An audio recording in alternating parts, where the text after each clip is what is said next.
பாலக்கீரை கடையில் எப்படி பண்ணுறதுன்னு பார்க்கலாமா? 1 கப் ஆஃப் தூர் தால் எடுத்து நல்லா வேக வச்சு எடுத்துக்கோங்க. இப்படி குட்டியாக கட் பண்ணி வச்சுருந்த பாலக்கீரையும் எடுத்து அதில் ஆட் பண்ணி ஒரு இலக்கி வச்சு லோ ஃப்ளேமில் வச்சுக்கோங்க.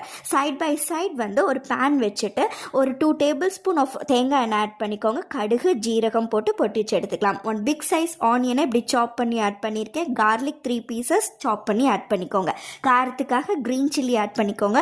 ஒரு ஸ்மால் சைஸ் டொமேட்டோவும் இப்படி கட் பண்ணி ஆட் பண்ணிக்கலாம். ஒரு கலருக்காக காஷ்மீரி ரெட் சில்லி பவுடர் கொஞ்சமாக, உப்பு கொஞ்சமாக ஆட் பண்ணிவிட்டு நல்லா வதக்கி எடுத்துக்கோங்க. நம்ம சைட் பை சைட் பார்த்திங்கன்னா அந்த பாலக்கீரையும் தூதாலும் இப்படி நல்லா வெந்து நமக்கு வந்திருக்கும். நம்மளுடைய இந்த வெங்காய தக்காளியோட வதக்கலையும் எடுத்து அதில் ஆட் பண்ணி நல்லா இலக்கி விட்டுக்கலாம். இலக்கி விட்டதுக்கப்புறமா லோ டு மீடியம் ஃப்ளேம் வச்சோம்னா நம்ம இந்த மாதிரி தண்ணி பிரிஞ்சு வரும். தண்ணி பிரிஞ்சு வரும்போது ஒரு இலக்கி விட்டுட்டு இந்த மாதிரி மத்து போட்டு கூட நீங்கள் கடைஞ்சி எடுத்துக்கலாம். மத்து இல்லை அப்படின்னா மிக்சியில் போட்டு ஜிக்ஸாக் பண்ணிக்கோ.